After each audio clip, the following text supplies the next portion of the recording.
नमस्कार, स्वागत है आपका हमारे डिजिटल मीडिया प्लेटफॉर्म दी हो हल्ला पर। मैं आंचल लेकर हाजिर हूं एक ताजा अपडेट। कॉलोनियल सिस्टम से जन्मे देश के एक और शहर का भारतीयकरण हो गया है और पोर्ट ब्लेयर अब बन गया है श्री विजयपुरम। जी हां, अंडमान निकोबार आइलैंड की राजधानी पोर्ट ब्लेयर अब श्री विजयपुरम के नाम से जानी जाएगी। इससे पहले 2018 में अंडमान निकोबार के कुछ द्वीपों के नाम बदले गए थे। मोदी सरकार की इस नाम बदलने की नीति को लेकर जाहिर है कि विपक्ष खुशी तो बिल्कुल नहीं जताएगा।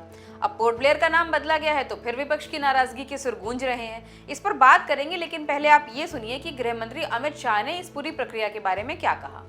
शाह ने अपने एक्स हैंडल पर पोस्ट किया, देश को गुलामी के सभी प्रतीकों से मुक्ति दिलाने के प्रधानमंत्री मोदी के संकल्प से प्रेरित होकर गृह मंत्रालय ने पोर्ट ब्लेयर का नाम श्री विजयपुरम करने का निर्णय लिया है।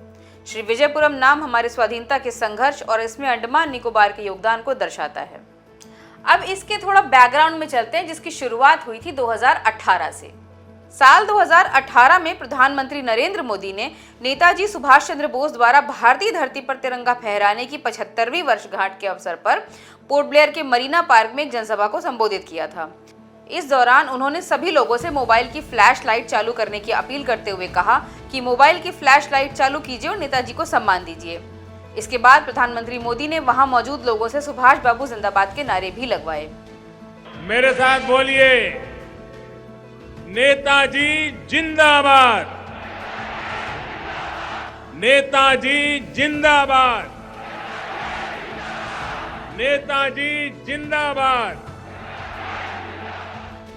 इसके बाद 28 दिसंबर 2018 को अंडमान निकोबार के हैवलॉक द्वीप, नील द्वीप और रॉस द्वीप के नाम बदले गए। हैवलॉक द्वीप को स्वराज द्वीप, नील द्वीप को शहीद द्वीप और रॉस द्वीप को नेताजी सुभाष चंद्र द्वीप नाम दिया गया। इसी क्रम में प्रधानमंत्री मोदी ने 23 जनवरी 2023 को नेताजी की 126वीं बर्थ एनिवर्सरी पर अंडमान निकोबार आइलैंड के 21 द्वीपों का नाम परमवीर चक्र विजेताओं के नाम पर करने का फैसला लिया था और अब यहां की राजधानी का नाम भी बदल दिया गया है। आज अंडमान निकोबार के 21 द्वीपों का नामकरण हुआ है। इन 21 द्वीपों को अब परमवीर चक्र विजेताओं के नाम से जाना जाएगा। पोर्ट ब्लेयर का अपना भी एक इतिहास है। साल था 1789। ब्रिटिश नौसेना अधिकारी लेफ्टिनेंट आर्चिबाल्ड ब्लेयर ने अंडमान निकोबार में पोर्ट ब्लेयर शहर की नींव रखी। इस शहर का नाम आर्चिबाल्ड ब्लेयर के नाम पर ही रखा गया। बाद में अंग्रेजों ने यहाँ अपना प्रशासनिक केंद्र स्थापित किया, फिर इसे एक जेल यानी काला पानी के तौर पर डेवलप किया। इस जेल का इस्तेमाल मुख्य रूप से भारतीय राजनीतिक कैदियों को रखने के लिए किया गया था। यहाँ कई सेनानियों जैसे भगत सिंह, सुखदेव, राजगुरु, बटुकेश्वर दत्त, योगेंद्र शुक्ला और विनायक दामोदर सावरकर आदि को रखा गया। नेताजी सुभाष चंद्र बोस ने सबसे पहले यानी आजादी से भी पहले यहीं तिरंगा फहराया। अब नया नाम रख दिया गया है तो विपक्ष के भी इस पर अपने तर्क हैं। जरा सुनिए क्या कह रही हैं कांग्रेस की सुप्रिया श्रीनेत। तो मुझे लगता है कि प्रधानमंत्री और बीजेपी की कोशिश है कि इतिहास को बदला जाए। इतिहास जो है वो है, और इतिहास में एक ही असलियत है कि इस देश में जब ब्रिटिश हुकूमत थी तो आपके लोग ब्रिटिश के साथ खड़े थे, आपके लोग माखीफीनामा और मुखबिरी कर रहे थे, आपके लोग भारत छोड़ो आंदोलन की मुखालफत कर रहे थे, चिट्ठियां लिख रहे थे अंग्रेजों को, मुस्लिम लीग के साथ सरकारें चला रहे थे और उस मुस्लिम लीग के साथ चला रहे थे जिसने टू नेशन थ्योरी दी थी। ये अलग बात है कि सावरकर ने उसके पहले दी थी।